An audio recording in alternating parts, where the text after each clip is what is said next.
right. Hi, everyone. Welcome to this epic episode of Hello Tanzania. I'm your host, as usual, Lucinda. And I'm here today with a longtime friend. And he's going to talk about himself. But just a disclaimer, he's also the prettiest boy that I know. Right? I love how you agreed to. The bar is pretty low, but yeah, I'll take it. What do you mean the bar is low? All right. Hey, pretty boy. Karibu. Asante sana. Yeah. Before we get talking, introduce yourself. Tell us who you are, what you do, and then we will dive into this discussion. Okay, cool. Yeah, so name is Daniel. I think all my friends call me Danny. So it's always a brilliant thing when you ask somebody who you are, right? Yeah, I know. So I'll default to what it is I do. So for many years, I've worked as, I guess, an economist in... Finance bro. Yeah, I guess that's what we are, finance bro. Yeah. I worked mainly in Namibia. I had a stint in South Africa as well, covering a few African economies. I also, as you are well aware, I'm quite passionate about coaching. I've been in it for the past 4 years now. Serve as an executive business and broadly life coach, helping a lot of people with transitions because that's the thing that I'm passionate about.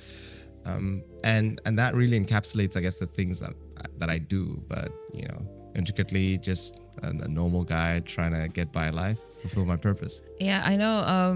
When we start talking about helping people to transition, this conversation is not going to end because there's so many ways people transition, so many phases, women, men, young people and all that. So I'm not going to touch on that. I hope I will get you for this conversation some other time, or maybe I be, your guest on your session, on your podcast, the day you decide to go up and running. Yeah. Now, just a bit of a background about Hello Tanzania.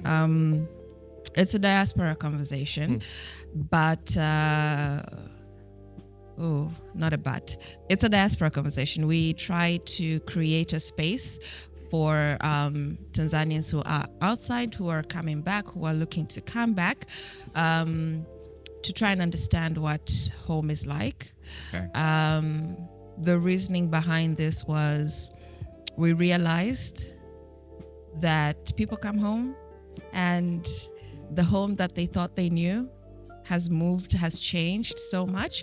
And so the struggle to adjust, to assimilate is intense, and people often don't often talk about it. And so we live in this little bubbles of our own, struggling with things that we could be discussing. We could be helping one another navigate. So this is how this was birthed.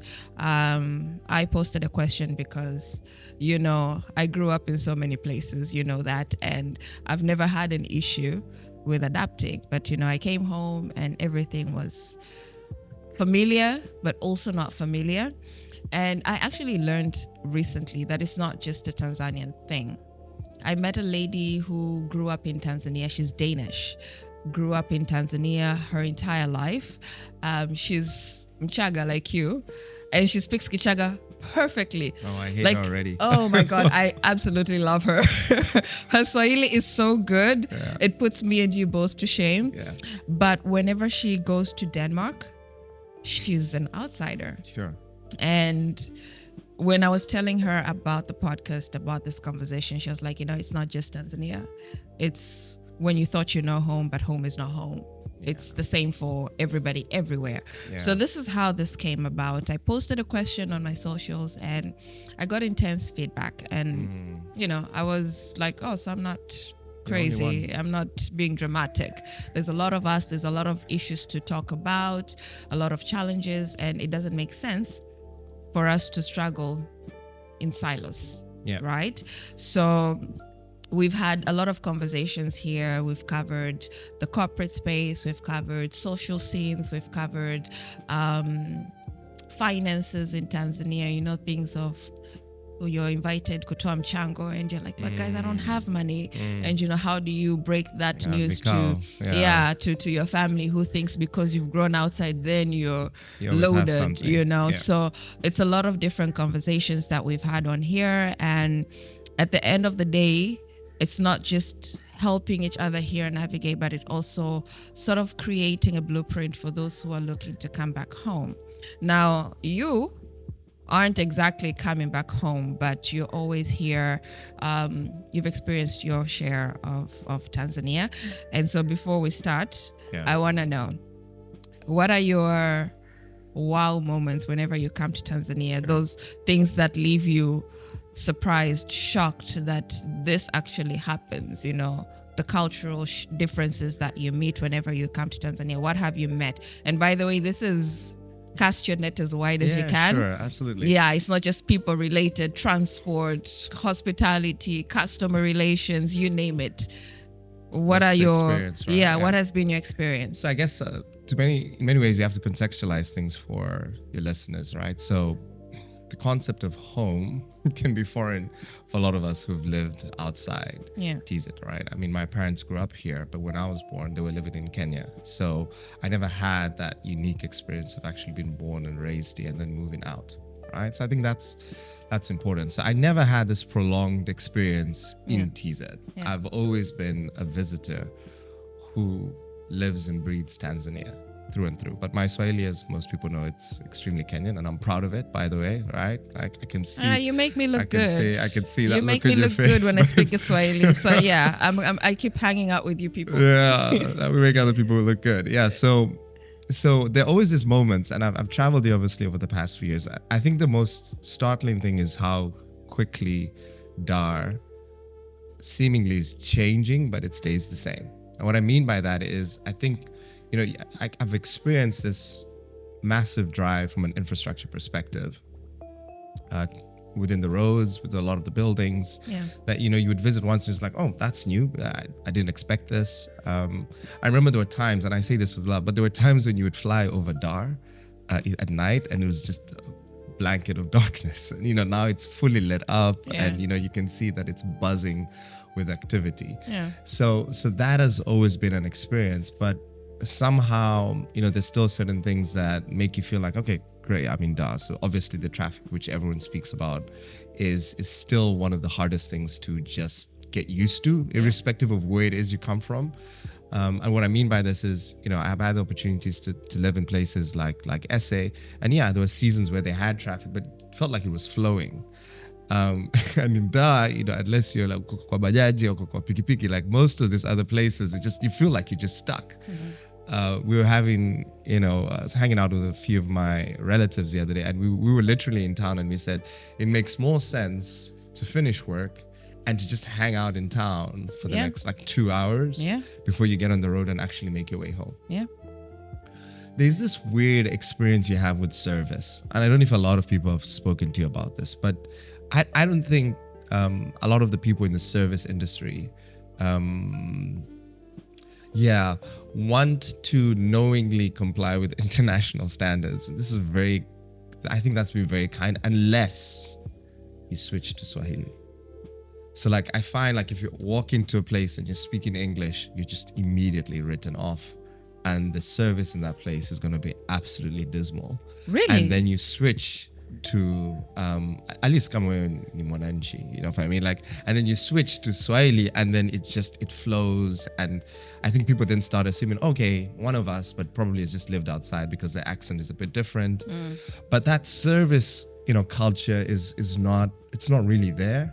I don't know what has shifted, because I think we were actually known for being extremely hospitable, having great service. I guess you still find it in parts of Zanzibar and stuff like that, but I think in Dar, I've definitely watched it get worse over the past couple of years. So that's been quite glaring for me. That's very different from what some of our guests have actually experienced, myself included.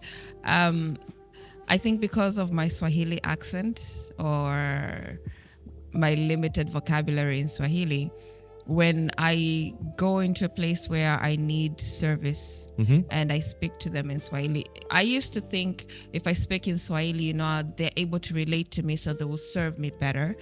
But you get looked at as, you're Tanzanian, kwa nini? there's that Yeah. judgment. It's On not your accent. verbal, Yeah. but you get it when But they. you start with Swahili. I start with I Swahili. think that's the switch. I always start So, with Swahili. I So when I always start with switch to English, or even when I start with English, I noticed I do get served really fast. I've had instances where even like when I'm checking in at the airport, I'll be flying economy, but I would confidently walk to priority check-in and hit them with English, and they're not gonna turn me away, Yeah. right? But if I did that and spoke Swahili, they'll be like, "Nada pale," Yeah. Fair enough. So I feel like in terms of service, for some of us, it's been very opposite. I don't know. Is there a gender bias? There is a gender bias. There could be a gender bias. There is a gender bias. Yeah. So for me, really, I start in English, and it's just I find that judgment. But now the gender bias, in my opinion, is actually friendlier to men? your gender. No, well, I'm telling you right now, right? Only unless they recognize at some point that potentially this guy is one of us, he just lived away, do they just really like pick it up. But what I'm saying is, if you stick to English throughout, they'll just feel like, okay, this guy's you think you're better than us. You think you're better than us and stuff like that. Oh my God. So but look, I mean, it's not like first world problem. I don't think it's like this major issue that people need to address. Yeah. But I guess cautioning as people are thinking about coming back home, this is just something they need to start adjusting to. Of, yeah. I think, other than that,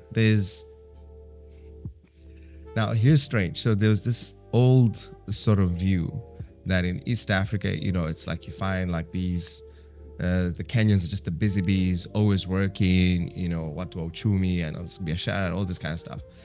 And then like there's this view that Tanzania is a super laid back, we take it easy, we're sort of relaxed kind of. I mean, we are.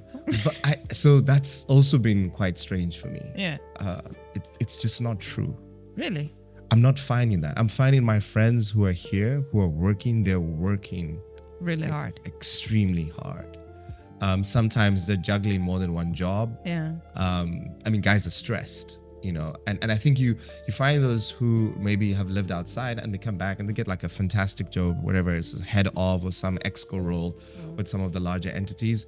But I think there's this middle management, lower management kind of where it's grafting most of the time, and it's grafting while balancing all these other nuances of being back home, where the responsibilities of family invariably pick up. So I don't find it to be true that they have this relaxed pose. I think maybe they just don't show that they're stressed as visibly. I don't think they complain as much as maybe you would find potentially with other people, but they're not like who coaxing. Would you complain to? We had a conversation with the human resources executive for Absa Bank. He was also a former diaspora, came back home, settled and all that. And I remember we talked about how organizations can help Tanzanians who are coming back find their footing. You get the regular orientation. Yeah, you get the regular orientation, but that's pretty much it. And so when somebody's going through all these stresses, even if they do show that they're stressed, who is well equipped or understanding enough to actually take the time to help this person? Like I've been in this Tanzanian corporate workspace. So I speak from experience. This is not something that I've heard about or is foreign to me. It's something I have lived through. You go through the same frustrations as everybody. The only difference is you're working twice as hard to prove your Tanzanianness to your colleagues. And whoever could assist you or help you navigate that is extremely oblivious to that. Yeah. It's not an experience they can relate to. It's not an experience they've heard vocalized. So people do go through intense periods of adjusting. And I've seen people turn to drugs. I've had friends who came to Tanzania and they're like, yeah, no, going back. So these little nuances, they make the society. We don't dispute that, but they also make it very hard to come back and pick up home has moved.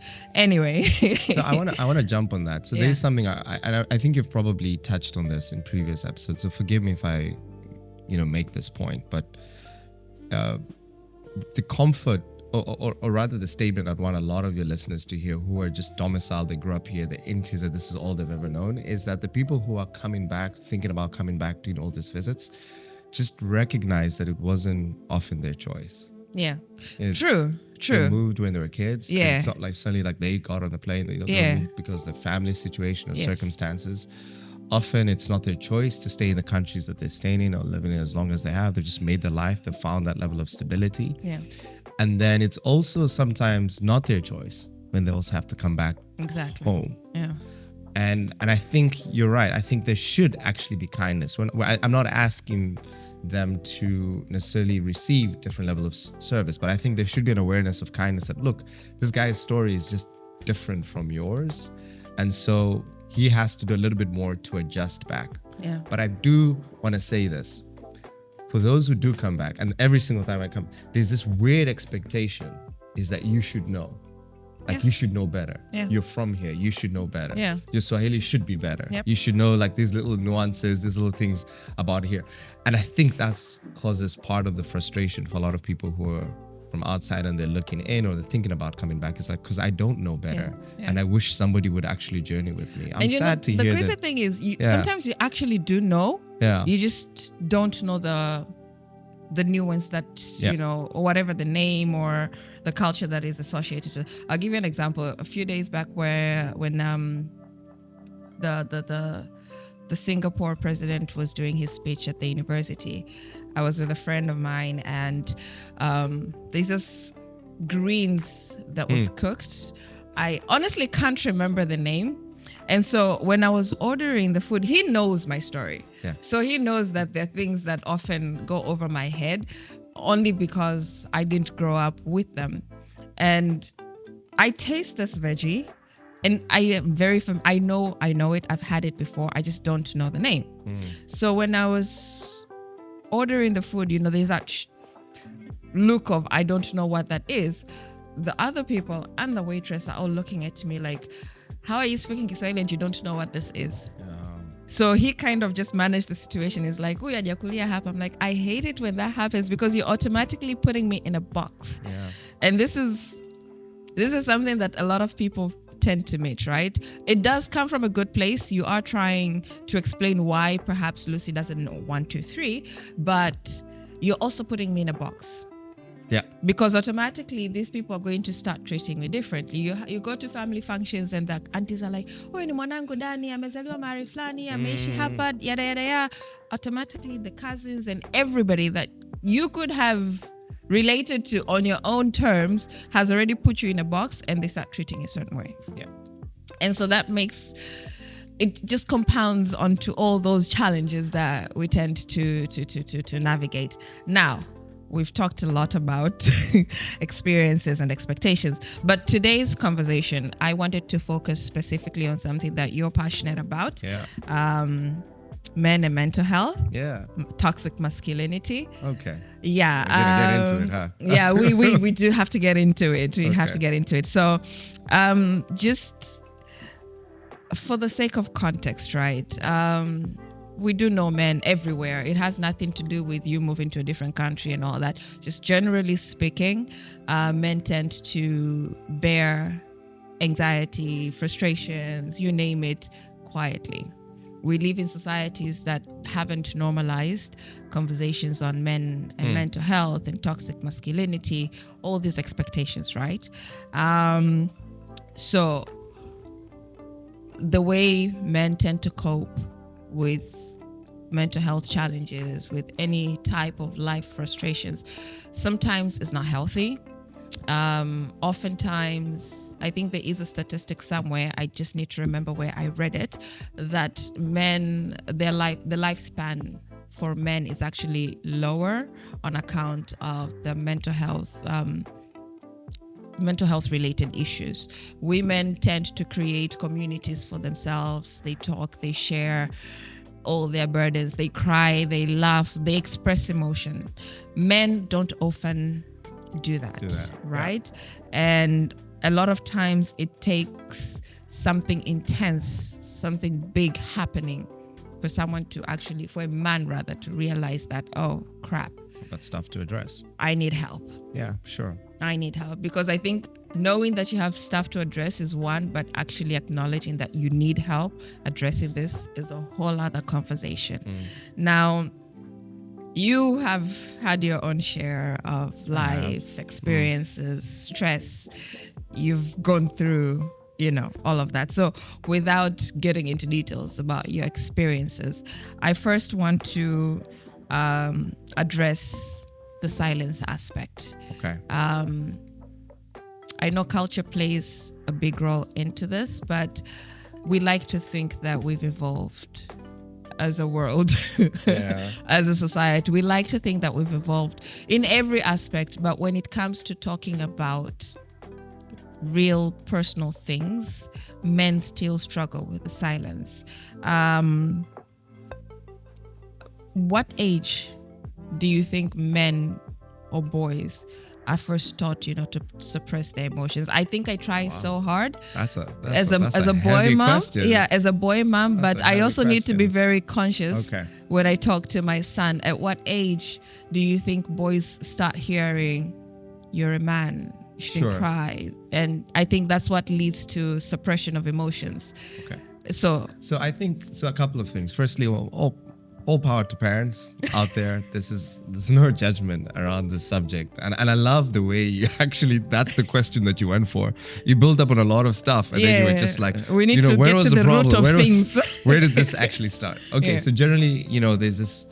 There are a lot of studies that say, a lot of what forms how a man or woman thinks happens in the formative years, and a lot of people have spent a lot of time saying, everything that happens from the age of about 6 to 10 is critical, uber important. It shapes a lot of that. And there's recent books that you've read that now speak about mental health actually being formed anywhere up to actually the early years, up to 3 years. That's informing that.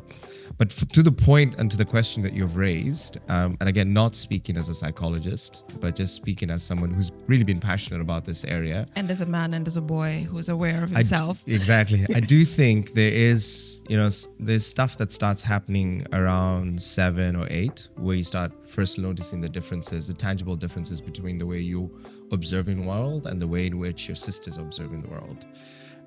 But culturally, as you get to 11, 12, and 13, especially in East Africa, as you're coming close to the big ceremony of initiation or circumcision, right?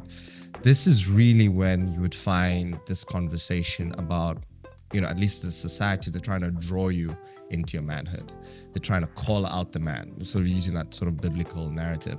And that's really when you hear a lot of men, especially when you get circumcised around 12 or 13, that's when they start saying, stop this. You are now a man. This is how you roll in life. You stop crying now. All right, 12, 13, like whatever it is you used to do before, you stop crying now. I remember growing up, to the degree my friends, as they were getting circumcised at different ages, they stopped using the bathroom at the same time the uncircumcised kids were using it. So this is a thing, and I don't think a lot of women actually appreciate this. And this is quite common in the East African context. So that's your point of inflection that you were asking about. And so then there's this natural conversations that start from 12, 13 with your uncles and with your dads, where they start speaking to you about manhood in the way in which they've experienced manhood. Okay, so this would differ for a lot of different guys. If you come from a family where your father is quite pragmatic, practical kind of guy, is a jack of all trades, he can build stuff and stuff like that. He starts inviting you more into the spaces about building. He starts inviting you a little bit more into business. He starts inviting you into more discussions and conversations about what's actually happening with the family and what would be the expectations of you when it comes to matters of even things as basic as inheritance. But most critically, you are told to take care of your sisters. This is very important, because now what sets in the mind of a young person is that your sister needs your protection, right? So think about that as a weaker vessel, That's what they're informing, that the society is going to come hard for your sister, and it's now your job and responsibility to take care of them. Yeah. To the degree, and again, depending on how you were raised, they will say your mom needs protection. Yeah. So unaanza kukoma, right? You toughen up. Whatever it is that you were dealing with before, you figured life out and you say, I'm going to address this as a man would. Now, if you're in a boarding school, obviously this is now 10 times more pronounced, because then that, comes with all its implications. If you're in a day school, that looks a little bit different. But, by the time you're hitting, whatever, high school, I would say varsity, by the time you're definitely going to varsity, you understand what is required of you as a man, and you have a path that you need to go down. As soon as you can, you are to finish school or whatever your trade is, and the next step is for you to provide. Okay, so have I answered firstly that question? But like about I'm kind point? of I want to say that you're stripping the boy child of his childhood, and to play the devil's advocate, this is why we tend to say men are children. Because I think you get to an age where you realize a lot of your innocence, a lot of your childhood was taken away from you at a young age. You needed to mature, to grow faster than the female counterpart.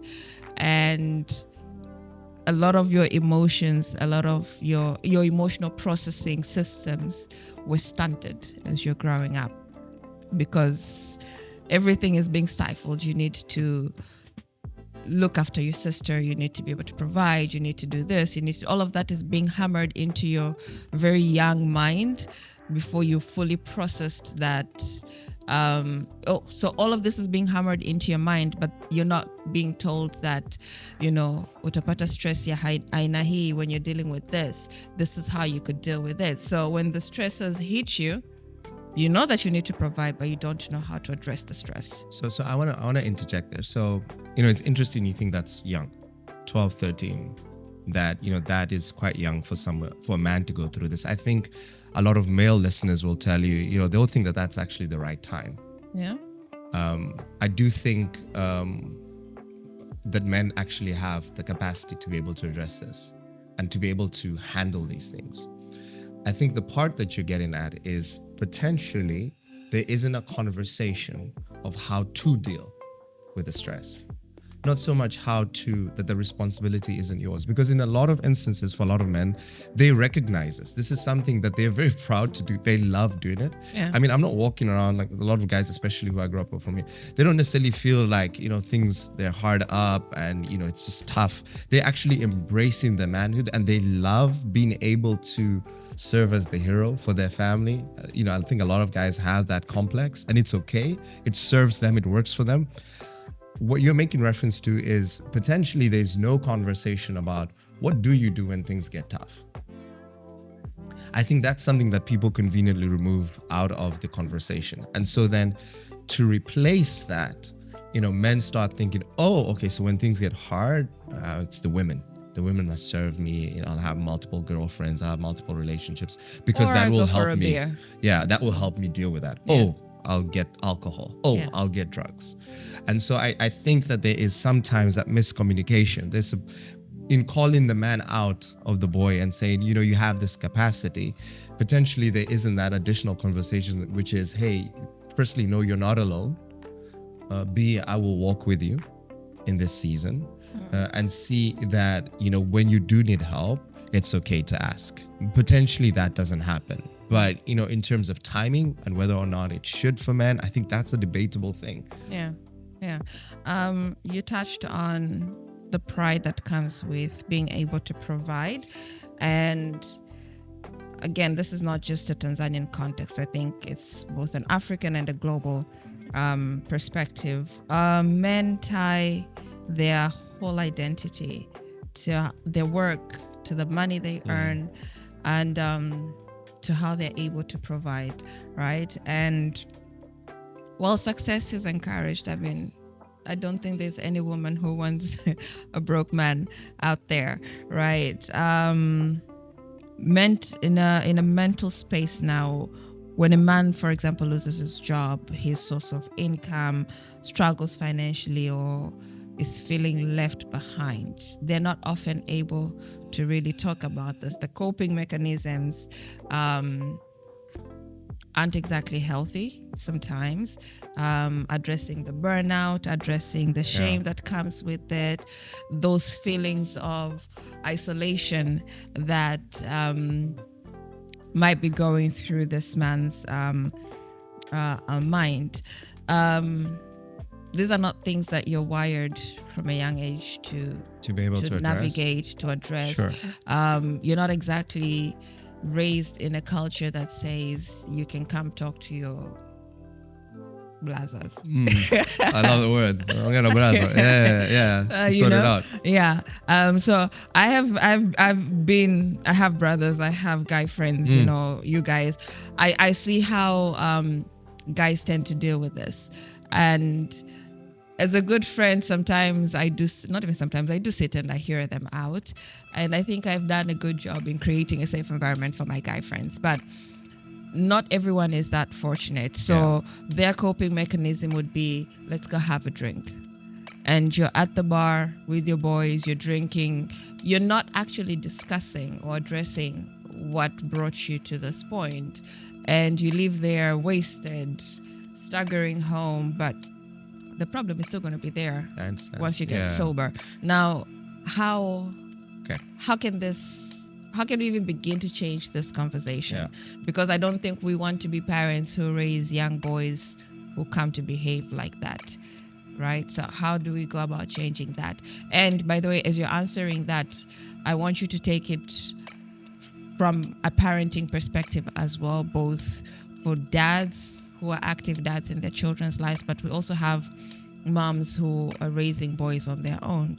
There are things that they need to be cautious about. There are things that they need to understand about the man's or the boy child's brain and how it operates. So how do you raise this generation to be able to process this? So there's a lot there, Lucy. Lucinda, I guess that's what we're calling you. Cool. So I'm going to start by saying this. Let's talk about man the provider. I want to start on that because that's the huge one. That's the one which seems to be at the base of all this conflict. So you're told you're going to provide for this family, right? You're going to provide for the people around you, your sisters. And one day you're going to provide for your wife, right? Yeah. So then this becomes a narrative, a tape that's running through your mind. Okay. Are we still in that environment where that pressure is only on the guy? Well, firstly, absolutely not, right?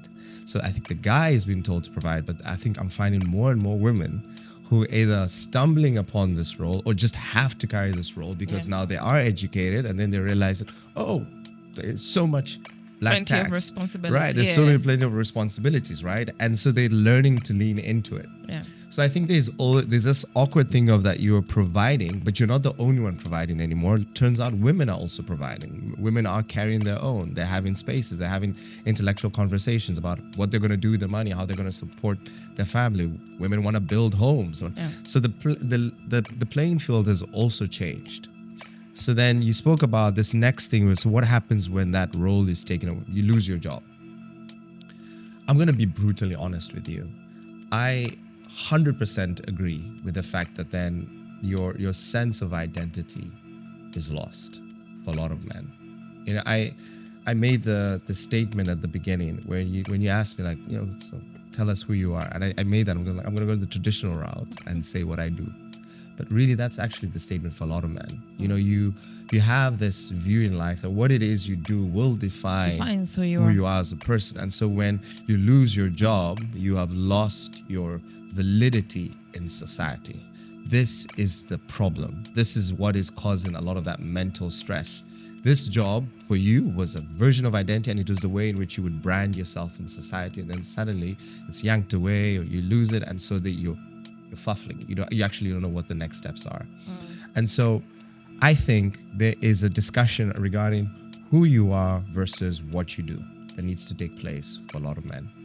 I think a strong man is one who recognizes that he is more than his job, that, it is through his deep set of values and his view on life that is inculcated with beliefs that are positive and towards the betterment of society.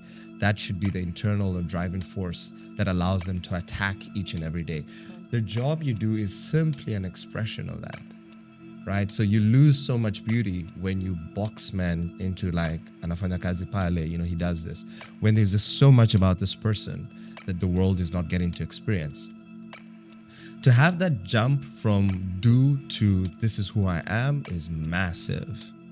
And it's a big one and it's an integral one. And I think it's one that a lot of men do not spend enough time actually thinking about. I think that there are faith aspects, which I guess we can touch about later. There are faith aspects that help people get there, but it's still one of those things which is a bit absent. So how do we solve it? Cool. Let's talk about the instance you said, a couple of guys going into a bar, but they don't actually address it. Yeah. There are a lot of men who would actually want to talk about the things that they're experiencing and what they're going through. Them going to a bar is actually a signal to the friends around them that they want to talk. Them going to a game is a signal to say that they want to talk, or they want to be around people so that they can actually have this wholesome conversation. What worked for me, and I was particularly lucky, is that I had a dad who was willing to talk. So I used to have coffees with him and I would have check-ins. But in the absence of that, there were older men who could speak into my life. Yeah. And I do think that when you're young, and I would say anything sub 25, I think it's okay to have your boys, but it's even more critical for you to start seeking men who are 10 years older than you, 20 years older than you, who you can actually have deep conversations with.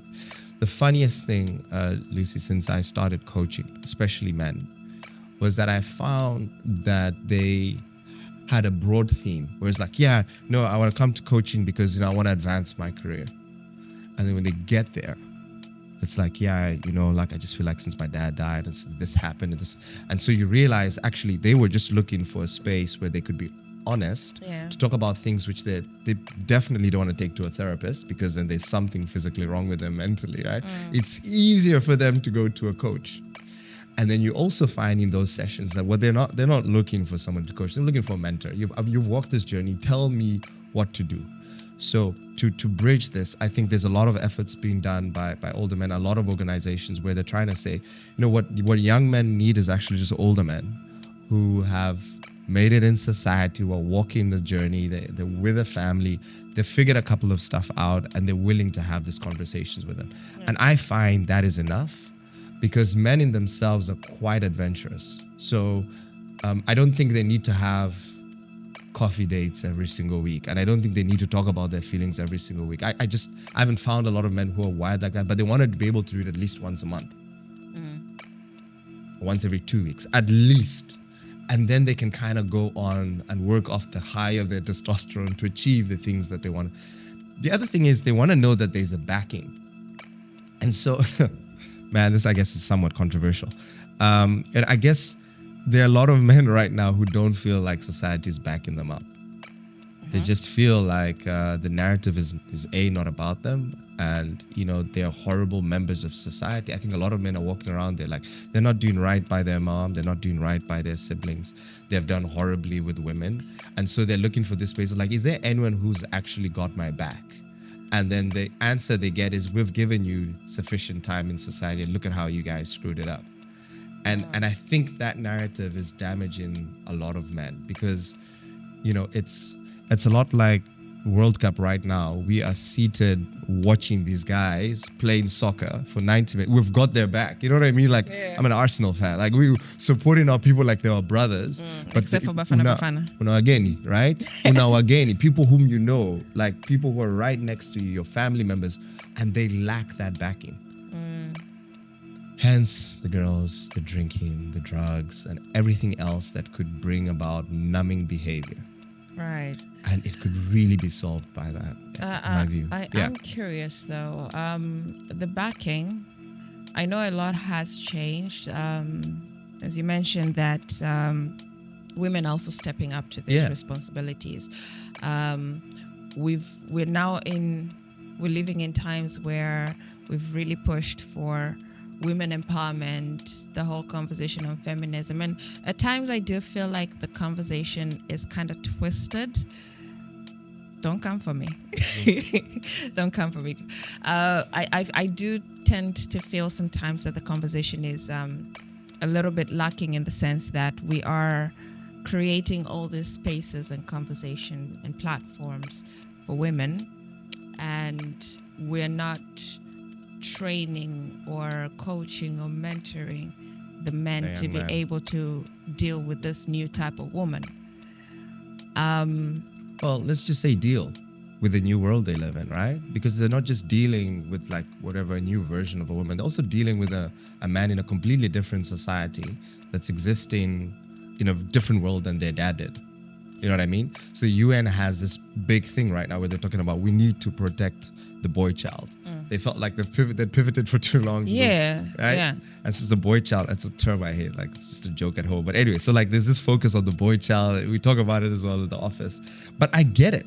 Yeah. Right? Because they're looking at the stats and they're like, why does it seem like there's just a sense of apathy? Like men are just not trying anymore.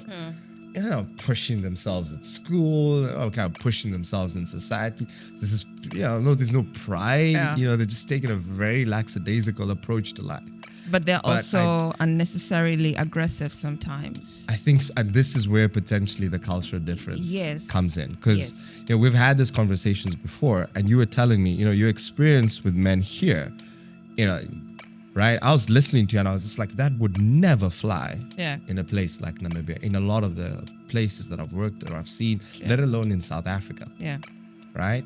So, again, with respect to the movement that you've brought around now, I do think that there should be continuous focus on the women and in society and them getting into spaces that for many years they were not allowed to get into. And I agree with you that we still have some very archaic thinking even around the modern man, that this woman has PhD in neuroscience, and the first thing you tell her when she gets married, like, okay, so your place is now the kitchen, and you're just going to take care of the kids, and you're going to drop your job. I'm the important one. I'm not saying that conversations there shouldn't continue.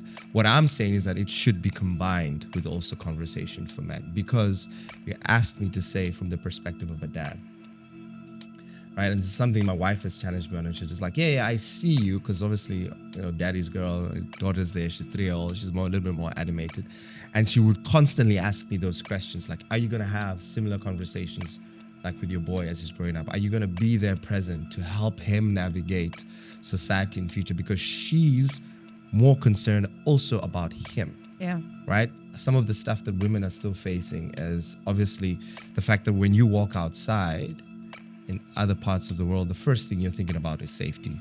Yeah. The rest of us is just la la la la la, about it, right? And so, and she's looked at me, my wife, and she's just like, you have to make sure that your son knows how to respect women. Absolutely. Because every single parent across the world never thought that their kid would be the one who's in prison as a rapist. Exactly.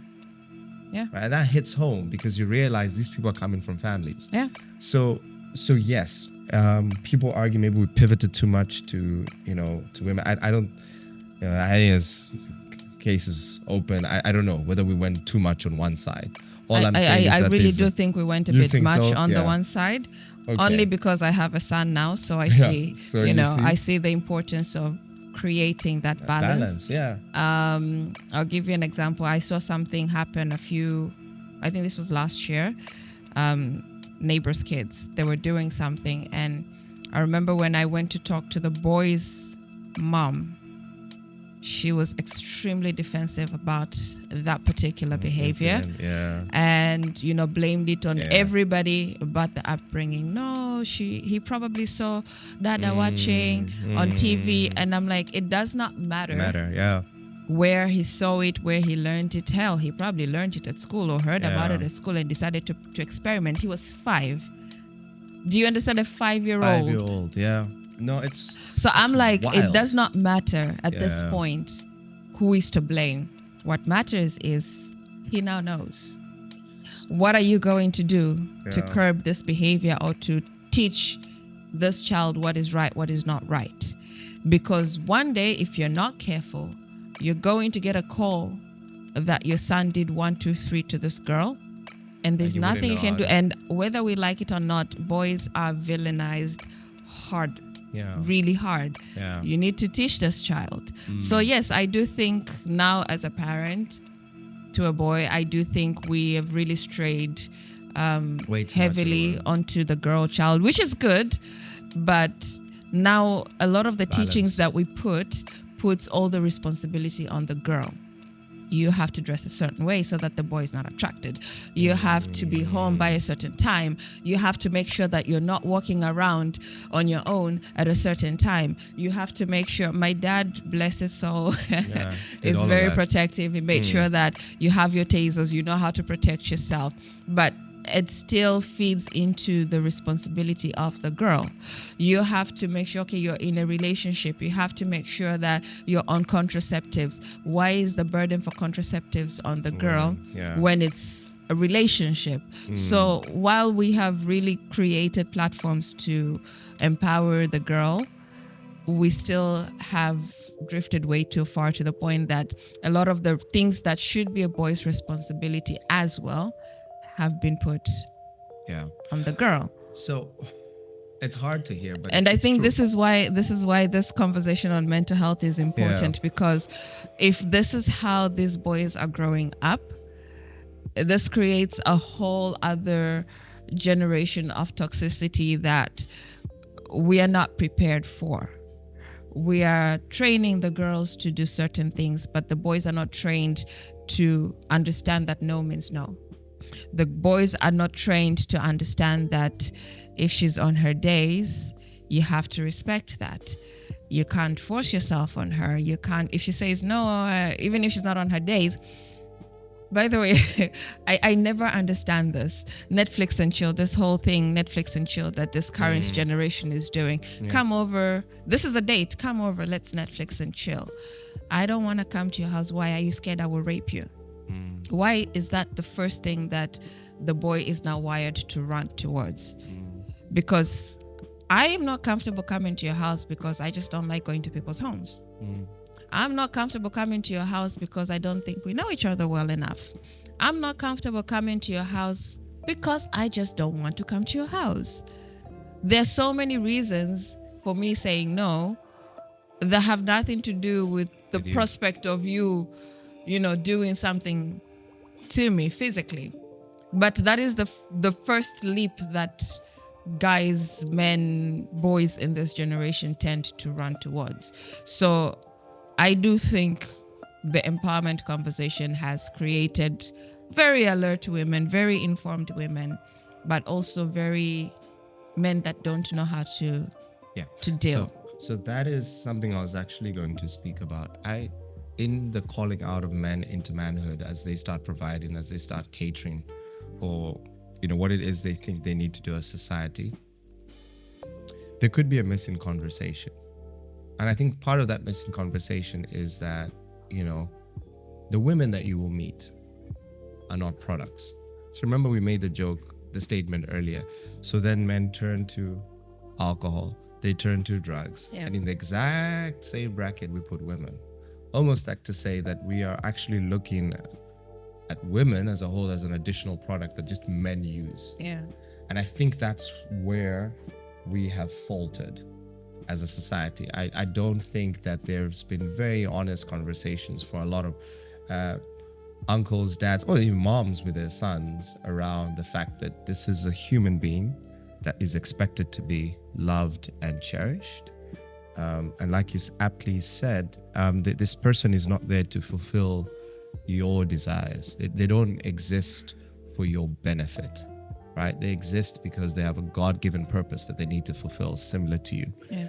That, to me, is a very big gap. And I think that's what's bringing this society and environment where, like you said, people just feel like it's Netflix and chill. Like we've just reduced it to sexual acts that will happen at the convenience of the guy versus having honest conversations with them to say that, no, that's not actually how it works. Yeah.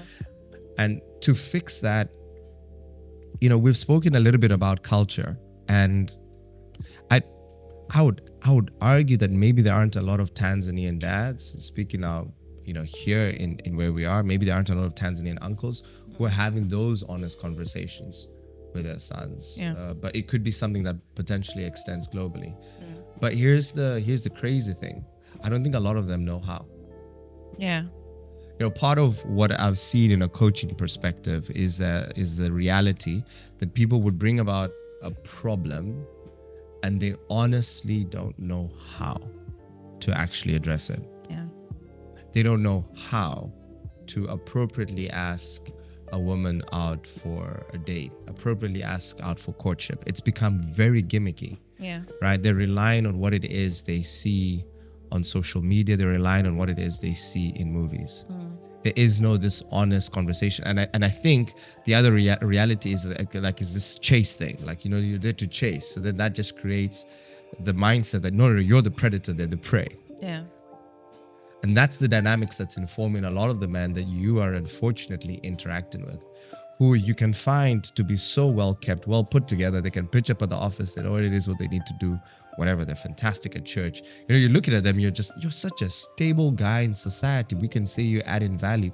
Why is it that you have such a massive gap when it comes to your relationships with your females? Right? Yeah. And so the flip side to this is that why is it then that women would potentially go through life having a different view of how it is they should treat men? Did they have conversation with their moms regarding how it is a man should be treated in society? Yeah. Were you told certain things which, are archetypal of men, like, oh, you must treat him with respect, you must be at his service, when you get married, you must do this and this for him, right? Yeah. Like a man will only come in and look for you for your product, for your body. He will not think about you from a perspective of respect. I don't know what the conversation looks like from that side, but clearly we're not doing enough. Now, there's also, you mentioned the aspect of social media. Yeah. There's a lot of comparison. Yeah, I know it's curated, but men tend to use this as a pedestal for where they need to be. They see other successful men doing big things. Yeah. In as much as I think they understand that this is all curated, still that becomes the benchmark for what they want to achieve. And mentally, I think this plays a big role in how they perceive everything, how they address everything around them. Now, how do you think, I know it might be a basic question, but how do you think this type of comparison affects men Young mentally? Men? Yeah. So I think I think my answer is going to surprise you. Men like targets. Men like goals. It's so easy for a man to say, like, I want to be a pilot. But when a man sees a pilot who's successful, the first thing is not jealousy. The first thing is, I want to be that guy. Admiration. Absolute admiration. I had the fantastic opportunity to see somebody who's dictated my life. He didn't even know about it, right? Just to watch him, and I just observed what he used to do as work, and I met him and I shook his hand, and that's all I told him. I was just like, you've been a great, aspiration to me. So obviously I followed this person, revealing my age, not so much on social media and newspapers, but you know what I mean? Like I followed it and I wanted to know more about this person. Yeah. So what I'm saying is that there are a lot of men who do need to have that goalpost ahead of them to be inspired. And it doesn't necessarily create this negative view that a lot of people think. And I think it's about how it's treated. I've had a lot of people who I've followed on LinkedIn who have just been generally inspired by. There are a lot of people now in social media. There's a couple of guys I follow specifically who have figured out how to capitalize and run their businesses using AI, whom I follow. And it's not necessarily creating a negative sense for me emotionally. It is just great to see somebody out there who's been able to do some of these things and he's willing to teach me how to move from step 1 to step 2. Yeah. I would actually think the problem of comparisons exists more with women. That's actually my view. I think a lot of men are inspired by what it is. And again, that's just like sort of a personal statement out there, and do with it as you will. But, I've never dealt with a lot of men who just felt like, I'm not enough and this guy's doing this. Men actually celebrate each other and they're inspired by other people and they want to work as hard as other people and they want to be as good as other people. That has been the experience. There is potentially a universe where this is unhealthy in social media, but I wouldn't say that the answer is taking that away. Right. I think the answer is just recognizing this dude needs a target, needs someone whom he can look up to, who's real or is appearing to him in a virtual setting, and that's just his healthy space. Do you know how many times I've woken up and just listened to Denzel talk about his successes in life, and that has spurred me on? I'm not like trying to be his life. I'm just like, it's Denzel. You know what I mean? Like, I'm probably never going to meet him, but it's Denzel. He thinks I should do this in life. I'm going to do that. I'm going to attack things. I'm going to be brave. I'm going to fail forward. You know what I mean? So yeah, Lucy, I don't know. Maybe you just got a guy who's already in that motivational space, kind of space. And so like, it's something that stirs me. Yeah. But I don't think it's as unhealthy as people say it is. What's there that's unhealthy on social media is women who have certain body types and are doing certain things with their bodies on social media, and men think, oh yeah, that's a product.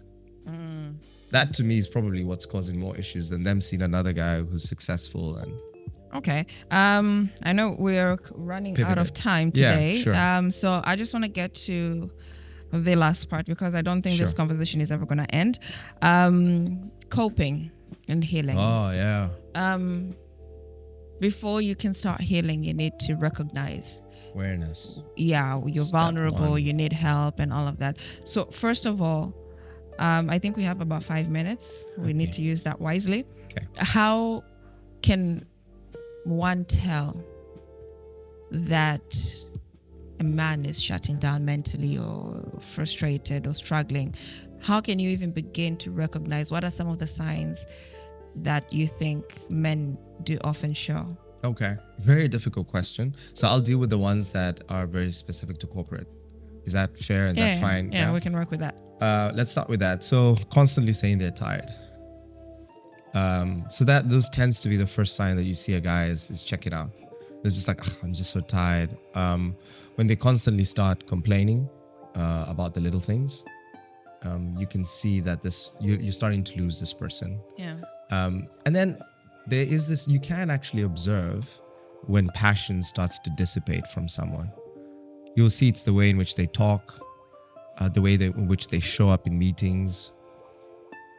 And then you'll start noticing that the things that they have constantly loved, they're rarely speaking about. Or that is all they're speaking about.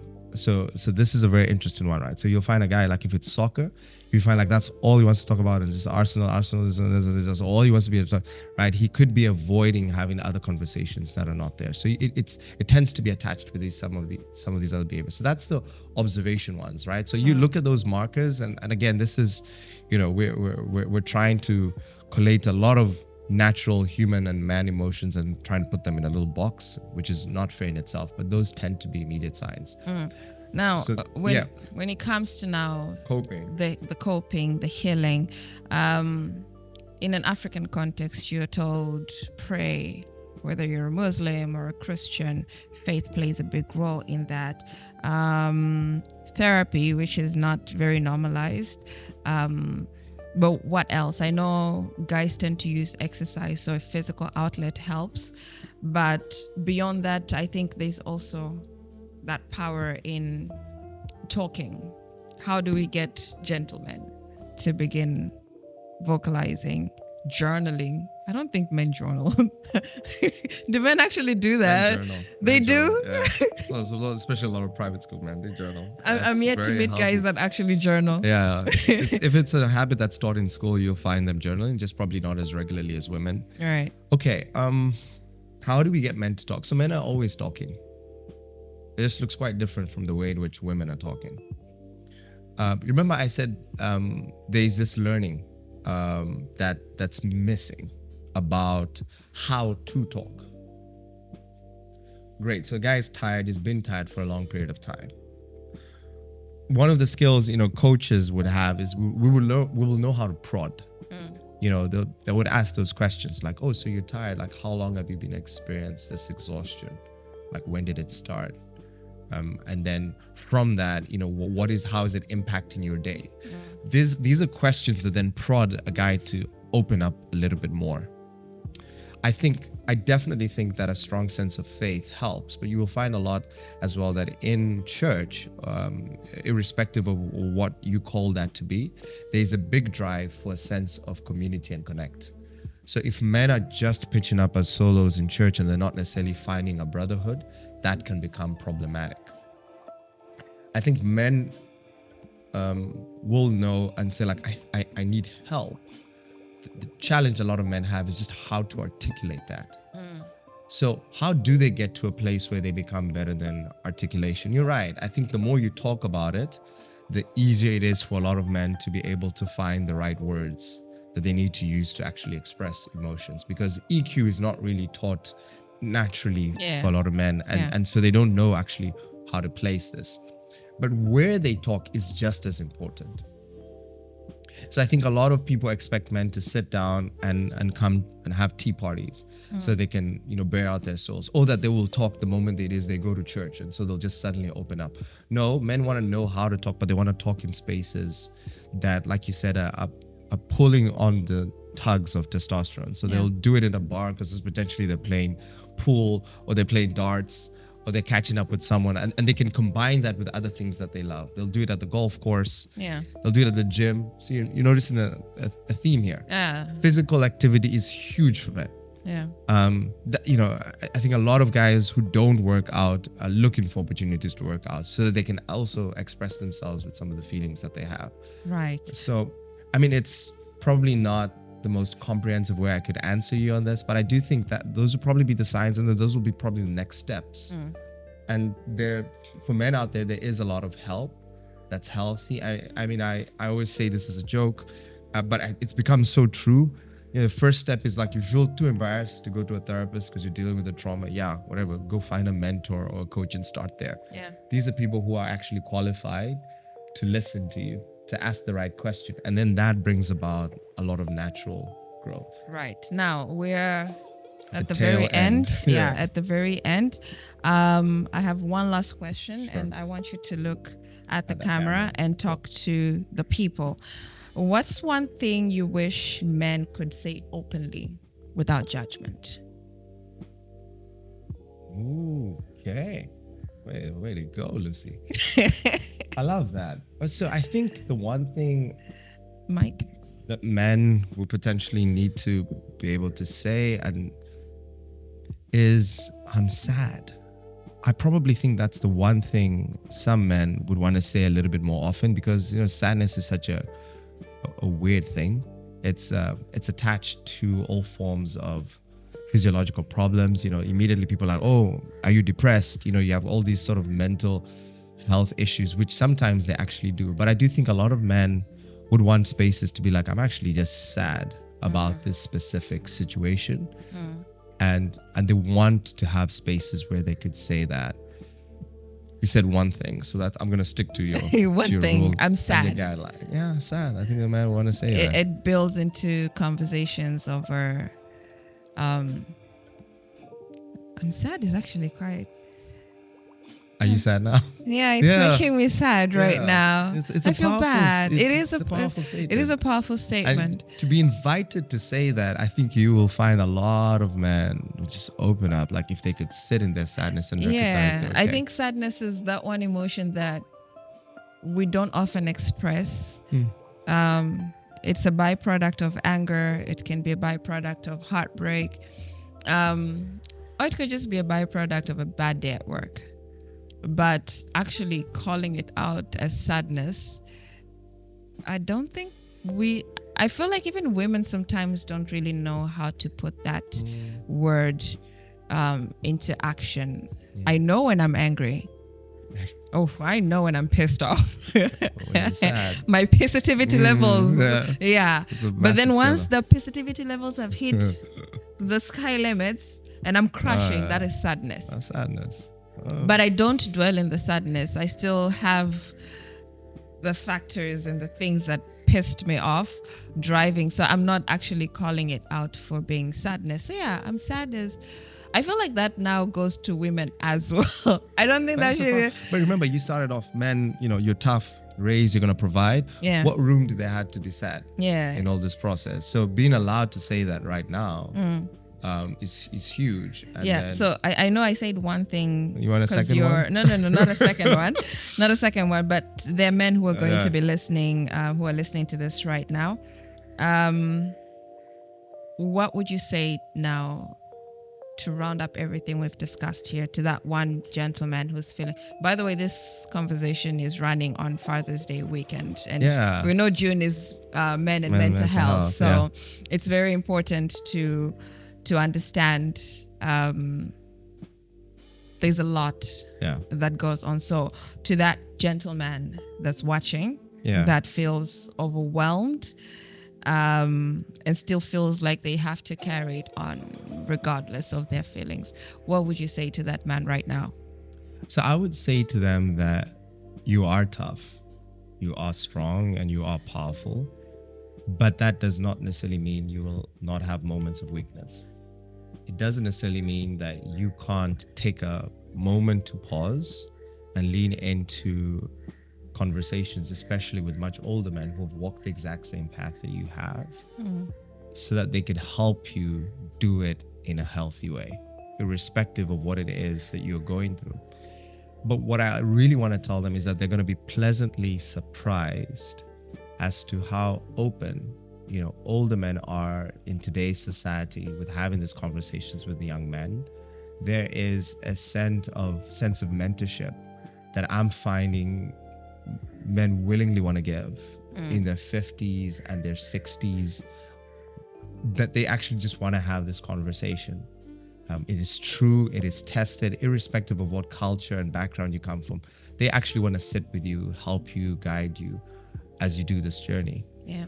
And then lean into your faith, because it's there for you. It's there to anchor you. It is not there as a separate thing that coexists outside of who you are as a person, and then you kind of use it on your days of worship and then you chuck it when you don't need to. It's available. That relationship is there for you all the time. Right. That was profound. I'm not even gonna sum that up. You did a good job. Now we're rounding up. Okay. I want you to answer this off the top of your head. Don't overthink it. Okay. Right? No overthinking. I'm already overthinking. But Don't overthink it. Cool. So I'll close my eyes. One is actual mental health advice. Another is classic Tanzanian advice. Okay. Right? So I'm just going to read like a couple of phrases, and I want you to tell me if it's mental health advice or classic Tanzanian advice. I feel like I'm going to fail, but go for it. First one, just pray about it. Okay.